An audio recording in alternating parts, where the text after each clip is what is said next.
Cirque du Freak, A Living Nightmare. Chapter 2. This will have my commentary throughout the chapter. We had Mr. Dalton again after lunch, for history. We were studying World War II. Which grade is this kid in? I never studied any of the world wars in my entire school career. I actually had to learn about it as an adult over the years. I remember learning about the Revolutionary War when I was in elementary school.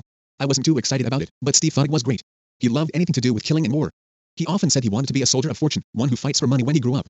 And he meant it. We had math after history, and incredibly Mr. Dalton for a third time. Our usual math teacher was out sick, so others had been filling in for him as best they could all day. Steve was in seventh heaven. His favorite teacher, 3 classes in a row.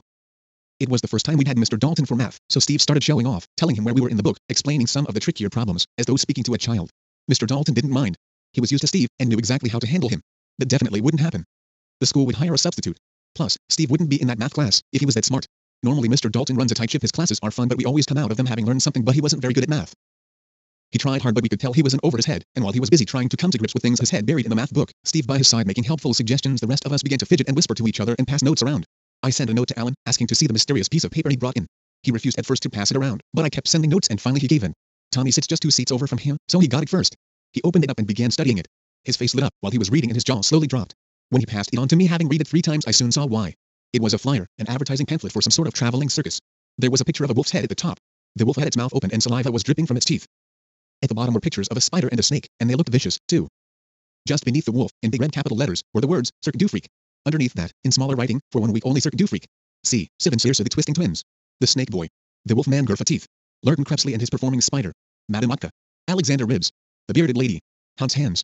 RHAMUS 2 Bellies, world's fattest man. Beneath all that was an address, where you could buy tickets, and find out where the show was playing.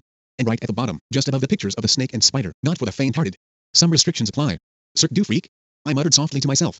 Cirque was French for circus. Circus of freaks. Was this a freak show? It looked like it. I began reading the flyer again, immersed in the drawings and descriptions of the performers. In fact, I was so immersed, I forgot about Mr. Dalton. I only remembered him when I realized the room was silent. I looked up and saw Steve standing alone at the head of the class. He stuck out his tongue at me and grinned. Again, this situation would never happen. Steve would be at his desk listening to the substitute.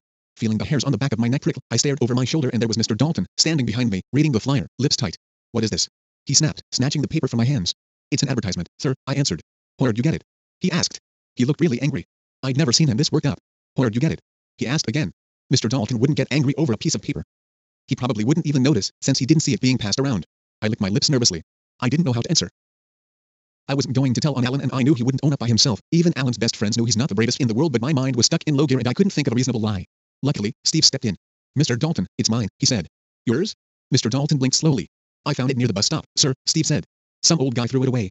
I thought it looked interesting, so I picked it up. I was going to ask you about it later, at the end of class. Oh. Mr. Dalton tried not to look flattered, but I could tell he was. A teacher wouldn't be flattered by a kid, because they are not equals. He would be flattered by someone above or equal to him. I would think that would be the last thing a kid could do. That's different. Nothing wrong with an inquisitive mind. Sit down, Steve. Steve sat. Mr. Dalton stuck a thumbtack on the flyer and pinned it to the bulletin board. Long ago, he said, tapping the flyer, there used to be real freak shows. Greedy con men crammed malformed people in cages and... Sir, what's malformed mean? Somebody asked. Malformed is such a simple word. How old are these kids? Someone who doesn't look ordinary, Mr. Dalton said. A person with 3 arms or 2 noses, somebody with no legs, somebody very short or very tall. The con men put these poor people, who were no different from you or me, except in looks, on display and called them freaks. They charged the public to stare at them, and invited them to laugh and tease. They treated the so-called freaks like animals. Paid them little, beat them, dressed them in rags, never allowed them to wash. That's cool, Delana Price, a girl near the front, said. Yes, he agreed. Freak shows were cool, monstrous creations. That's why I got angry when I saw this. He tore down the flyer. They were banned years ago, but every so often you'll hear a rumor that they're still going strong. Do you think Cirque du Freak is a real freak show? I asked. Mr. Dalton studied the flyer again, then shook his head. I doubt it, he said. Probably just a cruel hoax. Still, he added, if it was real, I hope nobody here would dream of going. Oh, no, sir, we all said quickly.